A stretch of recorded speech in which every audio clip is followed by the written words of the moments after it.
Have you told your friends that you see ghosts? Oh, absolutely not. Gina Rodriguez returns in Not Dead Yet. I'm back, baby. Who is that? Oh, she's the obituary writer. And Brad Garrett joins the brilliant ensemble cast. Titan, Maverick, Titan of all Mavericks. These are all words used to describe me. Not Dead Yet. Season premiere. Tonight, 8:30, 7:30 Central on ABC. And stream on Hulu. Join Jessica Smith on Lead Like a Girl podcast, where she defies odds, shares inspiring stories, and empowers women to embrace their inner leaders. Tune in for a transformative journey. So as I mentioned, I took the entry-level sales job, and it was definitely quite the,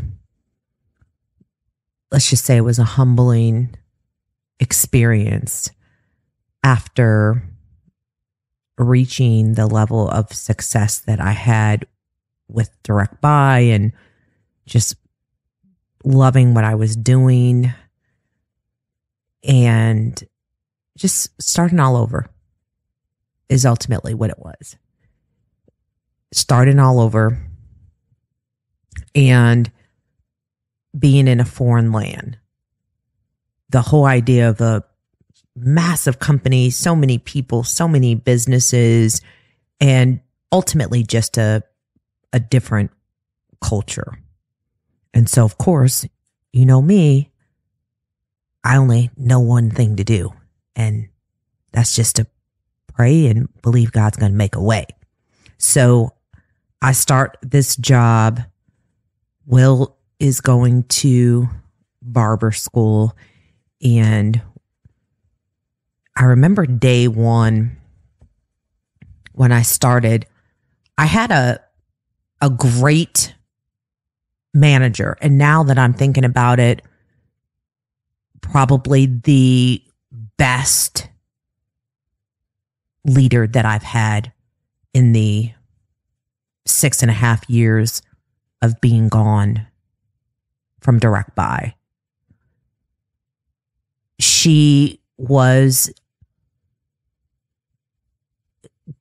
We're just cut from the same cloth, let's just say. And it helped, of course, she was a Libra, and we just hit it off. We hit it off in the interview, which is another reason why I just knew that I had the job. Now, remember, my interview process was based upon being her peer. It was based upon a people leader. So I thought. And we just really hit it off, and I was looking forward to working with her, but it was still nice working for her. So for me, we were off on the right foot. And she had shared with me the culture in which I was entering. And it really did align with the book that I had read, Never Eat Alone.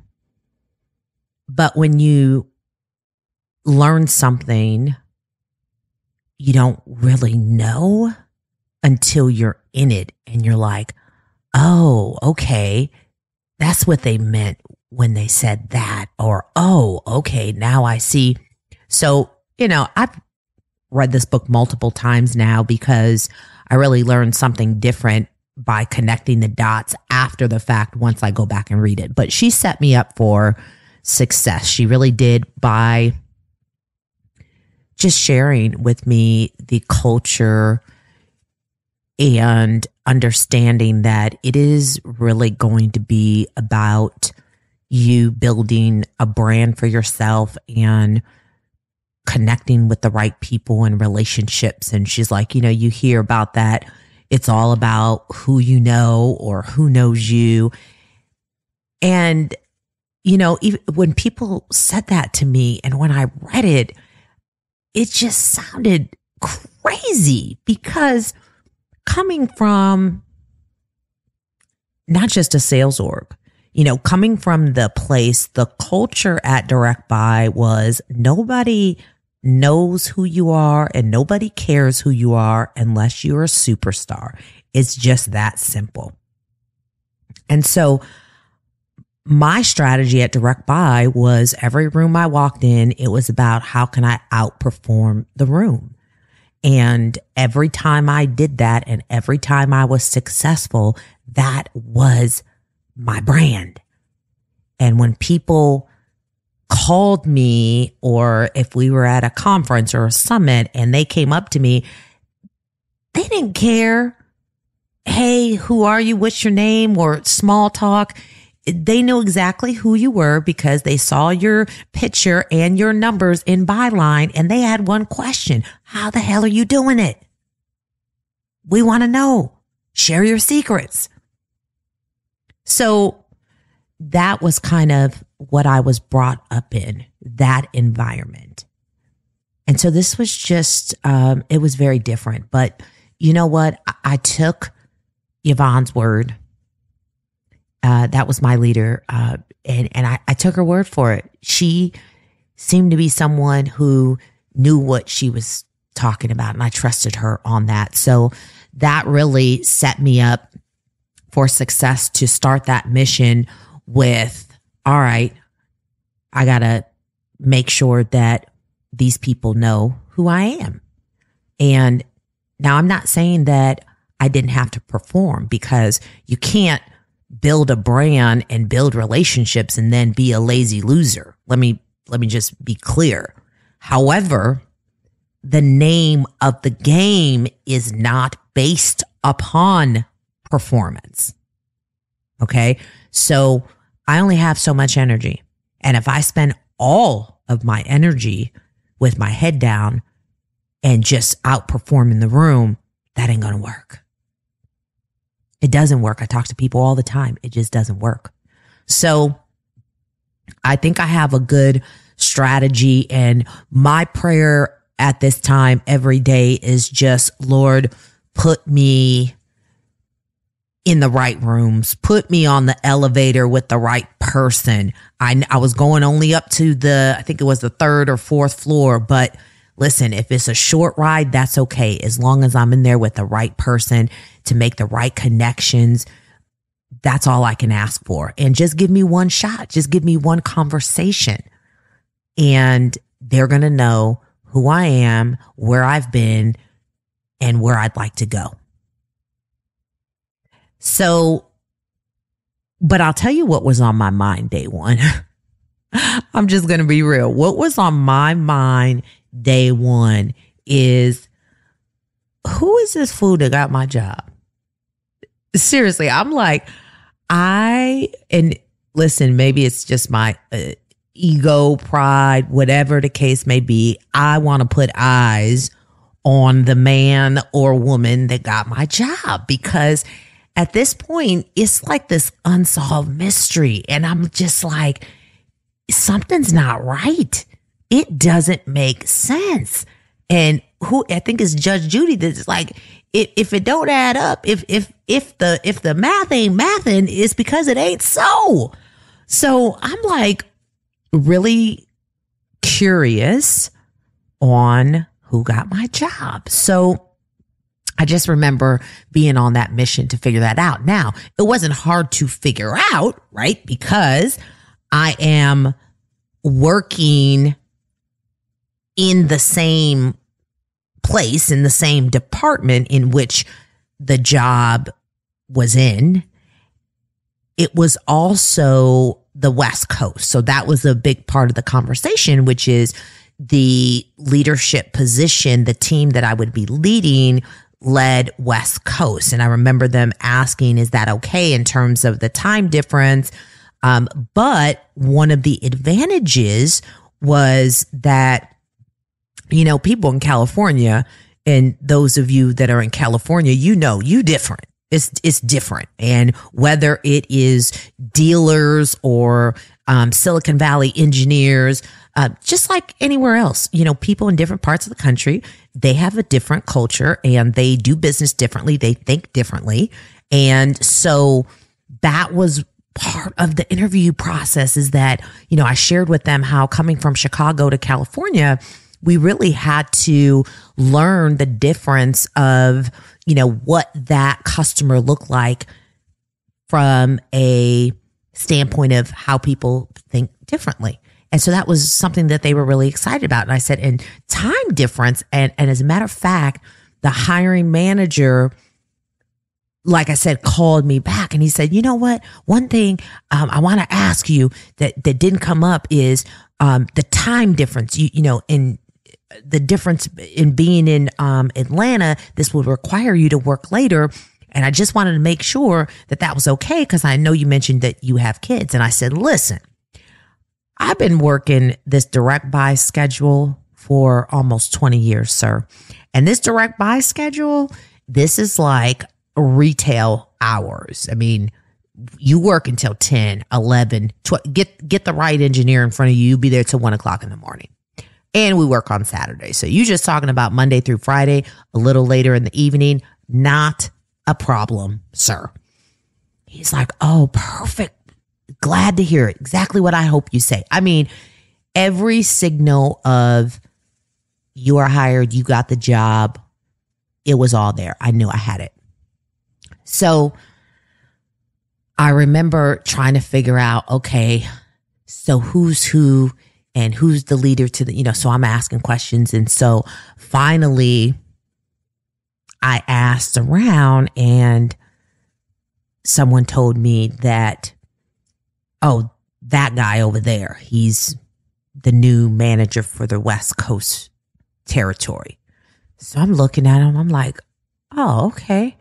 So I'm just observing, and it was probably a couple weeks later that I finally got the opportunity to have a conversation with him. And nice guy. I mean, he's cool. We're cool to this day. But I'll just say blonde hair, blue eyes, male was the description. So obvious polar opposite of me, right? So I remember asking him. Now remember, he didn't know nothing about nothing, who I was or any of my background or history. And I said to him, so how long have you been here? And he's like, oh, no, not long. I said, where'd you come from? Like, what's your background? He said, I worked at I want to say it was a Honda dealership as a sales rep. I said, oh, okay. And he said I think he said he knew someone and got into Cox and hadn't been in his inside sales role very long. And I'm like, oh, really? And he's like, yeah. And he's like, and actually wasn't even thinking about this position. And someone just approached me and asked me out of nowhere if I wanted to apply for the position. And I said, yeah, sure. And he's like, and I got it. I was surprised. He's like, but I got it. I said, wow, that's interesting. I said, have you ever led a sales team before? He said, no. I said, not here at Cox or anywhere. And he's like, no. And I said, wow, that's interesting. So I left that conversation and I was like, okay, this is still weird. And in the later weeks, I come to, actually, no, I take that back. Not in the later weeks, in later months, I come to find out that my leader at the time would be filing some sort of suit against the company for discrimination. And I'll circle back to that because I'm now recalling something really important in my story, and I can't believe that I was about to miss this. So I found that out. I found that to be weird. And it was, again, just an unsolved mystery, which, by the way, I hate unsolved mysteries. I'm like, there's that FBI agent in me that wants things to just sometimes make sense. And so about a month after I start, now remember everything that I've been through, everything that has transpired up until this moment. I'm finally here, working this job, making this change. TIAA is on a mission. Why? Because 54% of Black Americans don't have enough savings to retire. So in collaboration with big-name artists like Wyclef Jean, TIAA released Paper Right, new music inspiring a new financial future. With 100% of streaming sales going to a nonprofit that teaches students how to invest. Stream Paper Right now and help close the gap. And I actually started to like the job because it just kind of reminded me, it kind of took me back to my roots. And I had no idea there really wasn't a great training program per se, especially for someone who doesn't know the automotive industry. Okay. And trust me, I'm not complaining because they gave me a shot. They could have said, well, you have to have automotive industry to be able to do this job. So super thankful that they said, you know, we're going to give you this opportunity, but you're going to have to learn. When I got in there, it was like, okay, figure it out, which, truth be told, that's where I thrive anyway. So I'm talking to dealers, and my territory is really like Northeast, and I have these small independent dealers that I'm calling up, trying to get them to buy and sell cars at the auction. So I'm like, okay, I got to get my talk track together, figure that part out. And I said, okay, I get the goal here. And what I know is it doesn't matter what you're selling. It's a numbers game. And I don't understand why it's so difficult for salespeople to get this. It doesn't really matter. All that matters is that you play the numbers game. And whatever you don't know, whatever you need to learn, whatever you need to get better at, that's how you do it, by doing it. And so I'm knowing that, again, I'm on autopilot, outperform the room. I'm looking around, and these people, now some of y'all were in that room, don't get mad. You know I'm telling what God loves. That's the truth. They spent the whole day watching movies on their phone. I'm talking about handful of phone calls. And the leader in me, I'm looking around asking people like, I'm sorry, sir, what are you doing? And they're looking at me like, I'm sorry, ma'am, who are you? And you are not my manager. It just like, I couldn't believe it. So I said, okay, this is an opportunity. And I can't remember whatever the quota was of phone calls to make for a day. I'm sure right off the bat, I was doubling that. Now, to be fair, a big part of that was I didn't know what the hell I was doing. They might have been having meaningful conversations. I was not. But what I knew is that to outperform the room in anything that I did know, which was playing the numbers game. So I'm just banging through phone call. And I remember that all of the guys, there was a lot of dealers that I was talking to who were complaining about selfies. And some of them were, in the boonies, in different areas, they had really thick Southern accents. And a lot of times I couldn't understand. I used to joke and say, I went from having to learn in Silicon Valley, like people with thick, like Indian and Asian accents, to learn what they were saying, that now I got to learn another language, and it's that Southern twang. I couldn't understand what the hell these guys were saying. So I'm like, why every time I talk to someone, they are complaining about selfies? And why are these guys sitting around taking pictures of themselves? Like, if you don't like the way you look, stop taking selfies. This is This is true. This is hysterical because that's how much I had no idea what was going on or what they were saying. Turns out these fools were saying sale, like the auction, sale fees, the fees that they were paying, not sell fees. So I use that example a lot because this is how foreign this land was and how I had to learn. And I just figured it out. And I said, I'm going to find one thing that I can sell. And I'm just going to pitch that same thing over and over and over again.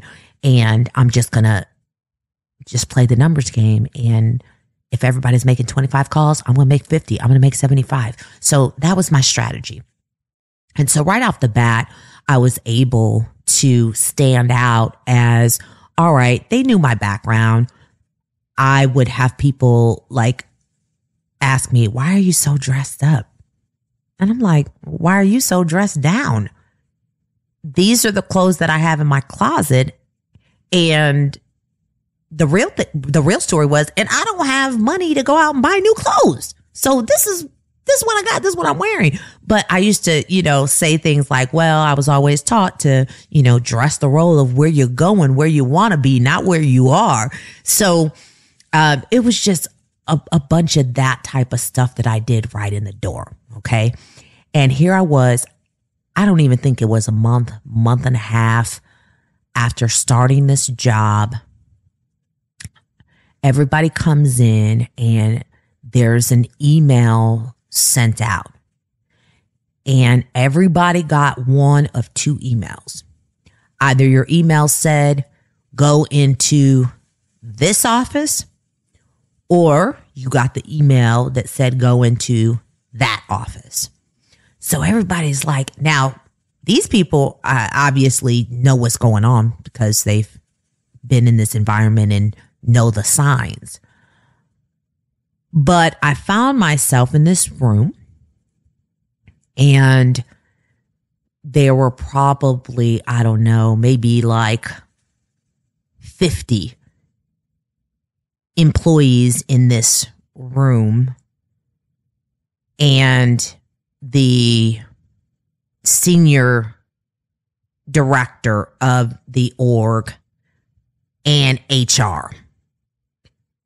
So there was a point in time where everybody was in the room by themselves. And I'm like, okay, based on the rumblings that I'm hearing, I'm looking around, everybody's like, what's going on? And I said, well, I think all of us in this room have something in common. So I don't know, but it appears that this may be a layoff. Well, it certainly was. And as they explained, this is what's going on and the business and blah, blah, blah. And we're going to speak with everybody individually. One woman just tears up, begins to cry. Another guy's like, oh my God, we have a new baby. I don't know what I'm going to do. And the senior leader, I was a little surprised, but she's just super uncomfortable, which as I think back actually surprises me because that's not her MO. But in this meeting, she was super uncomfortable. People were saying things. And nobody was saying anything as far as leadership. And it got so uncomfortable for me that I just looked over at the senior leader and the HR partner and I said, do you mind if I share a few words? And she was like, by all means, please. And I just looked at everybody. I said, listen, we all of us here have one thing in common. That is that we haven't been here very long. I haven't been here but a month or so. And I think that it's obvious that the company chose us, not anything personal. It's business. And nobody feels good right now. I said, but I want to share something I can assure you that I got something that feels a hell of a lot worse than this. Try dedicating your entire life, everything that you do, sacrificing time with your children, your family, almost 20 years of your just grinding for a business that you were building because you knew it was going to be your own.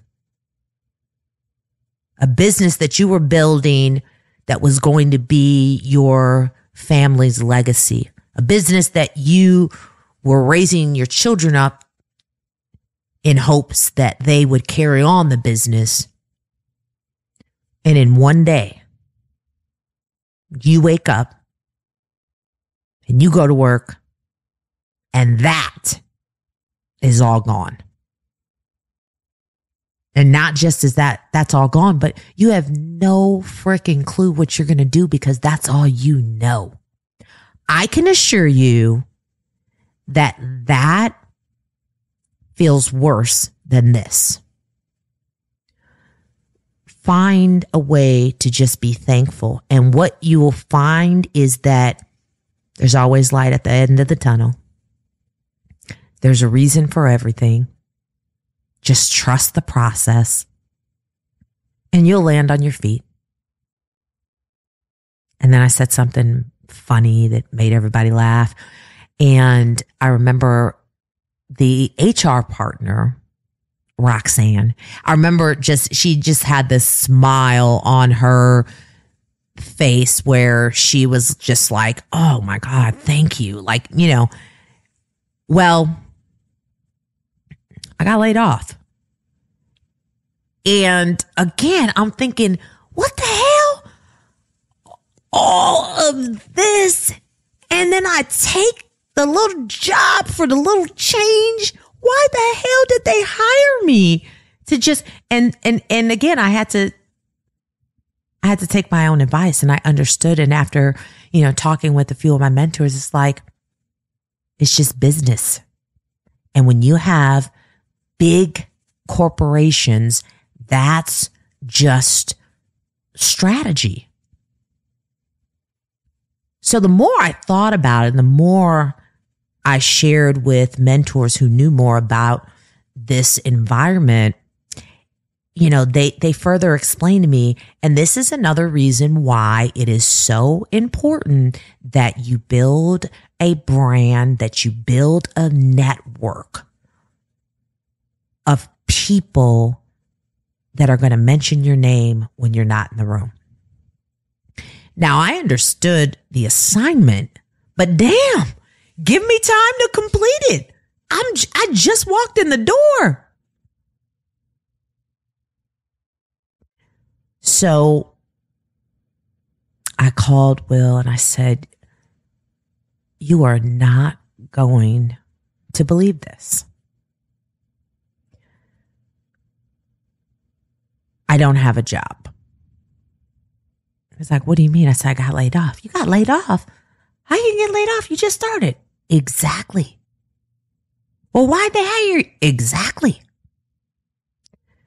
And so, it was even crazy to him. Y'all already know what I did. I came home. And first I cried. And then we prayed. And of course, it's funny, but it's actually perfect because when I am just so down and so, I don't know that I ever remember a time that Will and I were just down and defeated together. I don't even know I'm sure that happens in some marriages, but it takes a lot for either of us to just get down and defeated. But when one of us are down and defeated, the other one is there to lift us up. And I just remember him saying, God's got us. God's got us. Don't worry. We'll be all right. So one thing I will say is that I was impressed by the severance package I was given, the support of resume writing, interview prep. I mean, this can sound crazy, but they, in my opinion, they do pull out, they roll out the red carpet when they lay off employees. And I respect that. I think that's great because again, it's business, it's strategy. And it's just an opportunity. You know, I can easily look back now and say it's just an opportunity to grow your faith and to give God the glory for having your back when it just seems like everything's gone. Every time I think I know exactly where I'm going, it goes away. Thank you for tuning in to another insightful episode of Lead Like a Girl. We hope you found today's podcast valuable. If you enjoyed our podcast, please consider subscribing and leaving a review on your preferred platform. Your feedback is crucial in helping us continue to provide high-quality content. If you found the content inspiring, we would like to encourage you to share this podcast with your network. Stay tuned for more inspiring stories and leadership insights on Lead Like a Girl. Until next time, lead with passion and purpose.